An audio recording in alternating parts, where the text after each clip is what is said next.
네, 시청자 여러분, 구독자 여러분들 덕분에 와우넷 채널이 이렇게 빠르게 성장하게 되었습니다. 앞으로도 좋은 정보를 제공하도록 우리 모두 노력할 거예요. 구독, 좋아요는 저희에게 큰 힘이 됩니다. 그리고 와우넷 홈페이지가 새롭게 바뀌었습니다. 컴퓨터와 모바일 둘 다 이용하기 쉽게 업그레이드가 되었으니 많이들 이용해 주셨으면 좋겠습니다. 고맙습니다.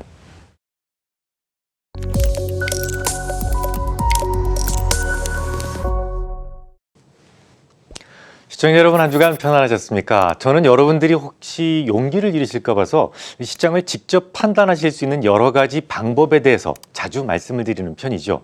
지난주 목요일 이 시간에도 금리 상승을 그냥 두려워하지만 마시고 반드시 하이힐드 스프레드나 혹은 금의 움직임을 함께 보시라는 말씀을 드렸었잖아요. 하이힐드 스프레드가 안정적이고 금 가격이 전반적으로 하락하면서 오르는 금리는 무섭지 않다고 말이죠. 하지만 그래도 주가가 조금만 흔들리면 불안하시죠? 이 불 꺼진 방 안에 있는 아이에게 아무리 이 방에는 아무도 없단다라고 말해줘도 소용이 없어요. 딱 엄마의 목소리가 들리는 순간에만 안심이 되죠. 스스로 불을 켜고 방 안에 아무도 없다는 것을 확인하지 않는다면 그 불안감을 떨칠 수 있는 방법은 없습니다. 만약 최근의 조정에도 일말의 불안감이라도 느끼셨다면 스스로 불을 켜려는 노력이 없었을 겁니다. 그런 분이라면 주식 비중은 반드시 줄여놓으셔야 돼요. 투자는 행복이 추구가 궁극적인 목표입니다. 스릴을 느끼시려면 롯데월드에서 해성특급을 타시는 것이 훨씬 더 경제적이에요. 시장의 흔들림에도 편안함을 느낄 수 있는 수준까지 채권과 같은 안전자산 비중을 늘려두시기 바랍니다. 인터넷에 무료로 공개되어 있는 아들에게 보내는 편지를 여러분들이 모두 보실 수 있도록 공개를 해두었어요. 충분히 배우시고 세상의 변화에 의연한 마음이 서게 되면 그때부터 조금씩 위험자산의 비중을 늘리시는 것을 권해드립니다. 미 국채 10년물 기준으로 1.5%에 도달하면 그게 S&P 500 지수의 평균 배당 수익률에 해당되기 때문에 시장이 발작할 수 있다는 말씀 드렸었죠. 이미 넘어섰습니다. 물론 시장도 심하게 흔들린 바 있고요. 하지만 만약에 1.7%에 도달한다면 그것은 이머징의 평균 배당 수익률에 해당됩니다. 그래서 추가적인 발작이 생길 수도 있어요. 그리고 금리가 계속 오를 수밖에 없는 이유는 지난주 스페셜 리프트 미국의 금리 인상이 중국의 정치와 경제를 흔들 수 있는 이유를 참조해 주시기 바랍니다. 오늘은 그 뒷부분, 그러니까 설령 조정이 깊어지더라도 이건 매수할 수 있는 조정이에요 라고 했던 부분을 조금 더 단호하게 입증을 해드리도록 하겠습니다. 지금 미국에서는 조 바이든의 1조 9천억 달러 슈퍼 부양책에 대해서 너무 과도하다는 분위기가 참 많습니다. 이건 위험한 실험이다 라고 폄하하는 학자들도 있고요. 심지어 제프리 건들락은 재정 중독이다라는 말까지 써가면서 정부를 비난을 합니다. 누구의 주장이 옳은지는 관심 없어요. 하지만 이미 작년 말에 통과된 9천억 달러가 대부분 소득 보전의 방식으로 지불되었다는 점, 그리고 이번 부양책에서도 상당 부분이 소득 보전이라는 점은 부인할 수 없는 팩트입니다. 그로 인해서 선진국 같은 경우에는 바이러스 사태에도 불구하고 대부분 수요가 오히려 급증하는 모습을 보였다는 점입니다. 하지만 공급자들은요, 바이러스로 인해서 경제가 타격을 받을 것이다라는 예측을 했고 투자를 적시에 늘리지 못했습니다. 그러니까 공급이 감소한 상황에서 수요만 늘어났단 말인데요. 이런 미스매치로 인해서 대부분 산업 섹터에서 재고율은 훅 떨어지게 됐습니다. 제가 지금 재고가 훅 떨어졌다는 말씀을 드렸는데요. 재고 하락은 일반적으로 악재로 작용하는 경우가 많아요. 경기가 위축되고 매출이 감소할 것이다라는 것을 대부분 기업들이 예측하고 있다면 자발적으로 재고를 줄이거든요. 하지만 지금은 다릅니다. 재고가 떨어지는 것이 자발적인 생산 감소에 의해서 만들어진 것이 아니라 매출이 공급을 따라잡지 못해서 나타나는 재고 감소라는 말입니다. 재고가 특정 수준 이하로 하락한다면 무슨 문제가 생긴다고 했었죠? 라이퍼 리퀴데이션을 생각하셨다면 인터넷에 무료로 공개된 아들에게 보내는 편지를 이미 읽으신 분일 거예요. 혹시 무슨 이야기인지 모르신다면 라이퍼와 파이퍼 편을 꼭 찾아서 읽어주시기 바랍니다. 시장에 대한 확신을 갖고 불안감을 떨쳐내는데 너무도 중요한 내용이니까요. 미국은 회계장부에서 재고를 기장하는 방식이 우리와는 좀 달라요. 나중에 들어온 재고를 먼저 매출에 반영시키죠. 그러다 보니까 재고가 일정 수준 아래로 떨어지게 되면 아주 오래전에 들어왔던 저렴한 원자재가 판매 원가에 적용돼서 이익이 급하게 부풀려지는 현상이 생겨나게 됩니다. 간단하게 예를 들어 볼까요? 철근을 만드는 회사에게 가장 중요한 원자재라면 고철이 되겠습니다. 한 30년 전에 톤당 10만 원짜리 고철이 지금은 100만 원이 됐다고 가정해 보겠습니다. 물론 자재 창고에 있는 고철을 아무거나 막 가져다 쓰면 되겠습니다만 딱 서류상으로만 가장 나중에 들어온 고철로 철근을 만들었다고 기장하는 방식이 라이포입니다. Last in, first out의 약자거든요. 그러니까 30년 전에 10만 원을 주고 구매했던 고철은 늘 서류상에 재고 상태로 남아있겠죠. 조금 드라마틱하게 이 회사의 고철 재고 중에서 500톤은 10만 원짜리고 500톤은 최근에 들어온 100만 원짜리라고 해보죠. 100만 원짜리 고철로 철근을 만들어 팔아서 10만 원의 이익을 남겼었던 회사라면 고철 재고를 추가로 확보하지 못해서 적정 재고 수준 이하로 뚝 떨어졌고 이제 서류상으로는 500톤 남아있는 10만 원짜리 고철을 써야만 한다면요. 물론 서류상으로만. 당연히 서류상의 이익이 크게 늘어나겠죠. 원가가 10만 원밖에 안 되니까요. 그러면 이익도 큰 만큼 세금도 많이 내야만 합니다. 이런 현상을 라이포 리퀴데이션 혹은 라이포 청산이라고 해요.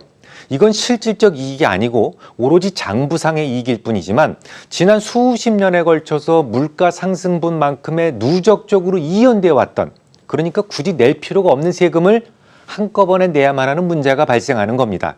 그래서 미국에서는 시장 전략에 실패한 CEO는 용서받을 수 있어도 재고 관리에 실패한 CEO는 용서받을 수 없다라는 말이 나오게 된 겁니다. 아무튼 미국은 대부분의 마트, 가전대리점은 물론이고 공장 출고를 앞둔 재고 모두 역사상 최저치 주변에 있기 때문에 라이포 리퀴데이션으로부터 벗어나기 위해서 공격적으로 재고를 쌓을 수밖에 없는 상황이에요. 팔리든 안 팔리든 중요하지 않습니다. 재고만 늘어나도 기업의 이익은 몇 분기 동안 증가할 수밖에 없어요.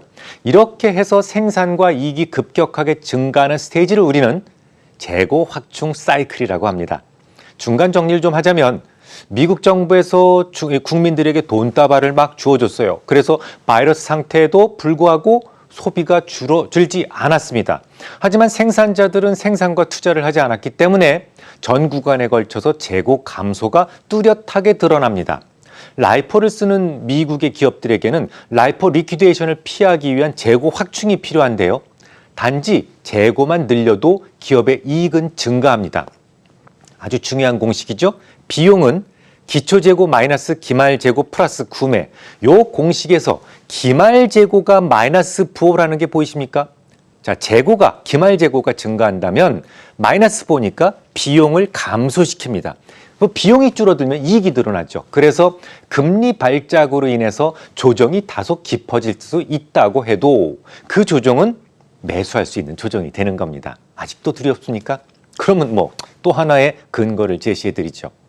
얼마 전 화웨이가 미국의 제재를 받았을 때 그들은 구체적으로 어떤 행동을 했던가요? 가만히 앉아서 제재를 받아들였습니까? 아니면 제재 기간 동안 영업에 차질이 없도록 모바일 디램 같은 원자재 확보에 힘을 쓰던가요? 당연히 후자입니다. 기업들에게서 이런 일은 자주 일어나는 편이에요. 뭔가 원자재 수급의 불확실성을 느끼게 될 때 재고 확충의 욕구가 커지게 된단 말인데요. 이런 현상이 가장 두드러졌던 것이 지난 사스 때였습니다. 당시에는 중국이 세계 밸류체인에서 성실한 공급망의 역할을 하고 있을 때였어요. 사람들은 믿거니 하고 중국으로부터 값싼 공산품, 소재 이런 것들을 공급받을 수 있었죠. 하지만 사스로 인해서 살짝 공급망이 흔들렸을 때 선진국에서는 깜짝 놀라게 됩니다. 이 하네스처럼 매우 싼 부품이라도 공급이 중단되면 전체 자동차 공정이 덩달아 서버립니다. 물론 당시에 사스는 곧장 통제되긴 했습니다만 사스가 잠시 소강 상태가 되고 중국의 공장이 재가동되기 시작했을 때 선진국에서는 중국의 부품에 대해서 사재기를 시작했어요. 혹시 사스가 다시 창궐해서 공급이 멈추게 되면 자국 산업에도 큰 타격을 받을 수 있기 때문이었죠. 2003년에 발생했던 사스는 생각보다 일찍 통제됐지만 그 해부터 2005년도 중반까지 미국에서는 매우 가파른 재고 확충 수요가 관찰되었었죠. 자, 그러면 현재로 돌아와 보겠습니다. 이 시진핑의 장기 집권은 이미 가시권에서 드러나기 시작했어요. 그동안 평화적인 정권 교체가 이루어지던 중국에서 과거의 자취를 감추었던 황제의 독재가 재개되는 것이죠. 너무 집중된 권력은 초기의 정책 효율성을 기할 수 있다는 장점도 있습니다만 결국 그 사회를 썩게 만들죠.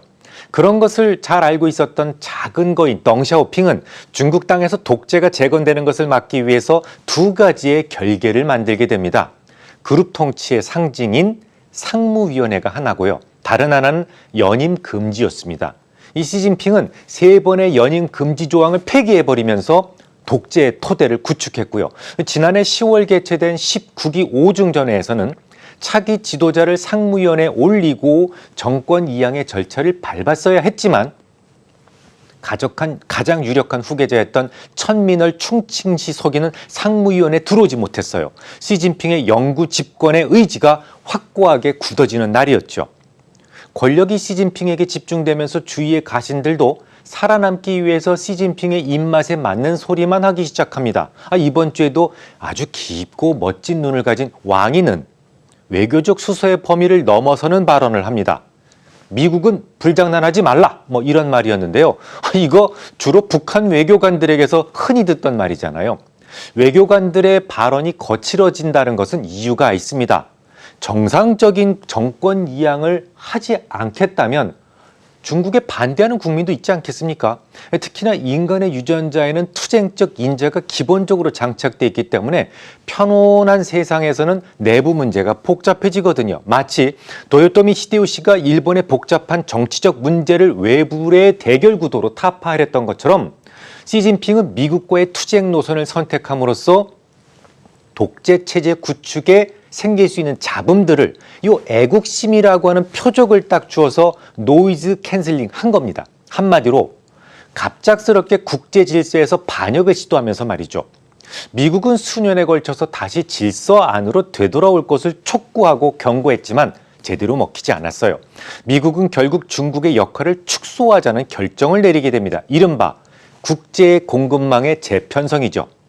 지금까지 주요 공급자로서 무려 세계 공급망의 28%를 차지했던 중국을 다른 나라로 대체하겠다는 겁니다. 자, 국제 공급망의 재편은 과거 사스 때 있었던 재고 확충 수요가 다시 재현될 수 있어요. 지금까지 중국으로부터의 공급에 의존해왔던 기업들은 일단 시간을 벌기 위해서 중국으로부터 수입량을 늘릴 테죠. 이로 인한 생산 증가는 중국에서도 수분기에 걸쳐 진행될 가능성이 높습니다.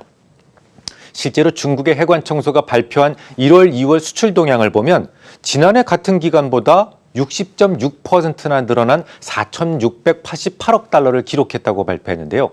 이것은 블룸버그 통신에서 사전에 집계했던 시장 전망치 40%를 훌쩍 뛰어넘는 수준이었어요. 글로벌 공급망의 재편이 본격적으로 시행되기 전에 기존의 공급처였던 중국으로부터 최대한 물량을 일단 확보하고 있다는 것을 알 수가 있습니다. 특히나 자동차용 반도체 공급 부족으로 인해서 세계 자동차 공장들이 일시적으로 셧다운되는 것을 경험했고 여기에 국제적으로 재고까지 낮은 수준이라면 더욱 주문량은 늘어날 수밖에 없었을 겁니다. 정리해보죠. 오는 18일 조 바이든 정부에서 처음으로 중국과 미국이 저 앵커리지에서 만나게 됩니다. 이 중국에서는 양제츠, 실질적 넘버 2죠. 그리고 왕이가 옵니다. 미국 측에서는 블링컨 국무장관, 그리고 중국과 관련해서 최고에 있는 제이크 설리반 국가안보보좌관이 이들을 맞이합니다.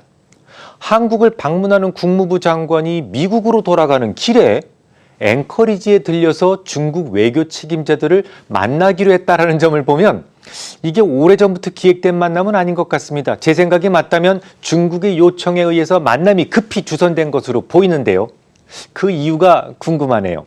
이 모임에서도 중국이 기존의 질서로 다시 되돌아오겠다는 의지를 분명하게 밝히지 않는 한 결국은 그들은 고립될 수밖에 없을 겁니다. 미국이 중국을 압박하는 몇 가지 방법론을 제시해드렸었는데요. 그 중에 하나가 동맹 구축이었죠. 미국은 인도 서태평양에서 중국에 대한 억지력을 강화하기 위해서 내년부터 6년간 273억 달러의 예산을 투입하기로 했어요. 또한 정상회담급으로 격상된 미국, 일본, 인도, 호주 4개국 협의체죠. 쿼드가 오는 12일 첫 정상회담을 개최하기로 했습니다. 마크 네퍼 미 국무부 차관보는 이 쿼드는 이상하게 생각하지 마라. 비슷한 생각을 갖고 있는 나라들이 세계 경제 그리고 코로나19, 기후변화 이런 것에 대해서 공동의 문제를 논의하는 모임이다 라고 했지만 우리 다 알고 있죠? 실질적으로는 중국에 대한 포위와 봉쇄를 목적으로 구성된 협의체라는 거 말입니다. 오는 17일에는 토니 블링컨 국무장관과 로이드 오스틴 국방장관이 우리나라에 한꺼번에 방한하기로 했는데요. 미국에서도 가장 중요한 두 명의 장관이 한꺼번에 방한을 하는 이유는 우리의 선택을 구하기 위함일 겁니다. 백악관은 지난 3일에도 안보 전략 지침에서 중국과 북핵 위협을 줄이기 위해 동맹국들과 네트워크를 강화해야 된다라고 강조했었으니까요. 지난 2월 4일 스페셜 리포트에서 동맹 구축을 위해서 거절할 수 없는 제안을 할 수 있다라는 말씀을 드렸었죠. 북핵 문제와 더불어서 요 공급망 재편과 관련된 몇 가지 중요한 제안이 있을 것으로 생각됩니다. 중국 제하고 다른 사람 하려고 그러는데 생각 있으신 분 손 들어봐 이런 식으로 말이죠. 또 금리는 중국의 성장 속도를 막기 위한 여러 가지의 전략 중에 하나로 채택될 가능성이 높다는 말씀도 드렸어요. 하지만 금리의 상승 속도에 비해 이익의 상승 속도가 빠르다면 금리 상승으로 인한 조정은 언제나 매수의 기회가 됩니다. 예를 들어 이자 비용이 1% 증가했다고 하더라도 영업이익이 2% 증가한다면 이거 금리까지 거 아무 문제가 없다는 말이죠. 영업이익이 이자 비용의 증가를 넘어서는 스테이지를 전문 용어로는 실적 장세라고 합니다. 저는 향후 수분기 동안 실적 장세가 될 수 있다는 생각인데요. 이유는 바로 재고 확충 수요 때문입니다. 다음 주에 뵙겠습니다.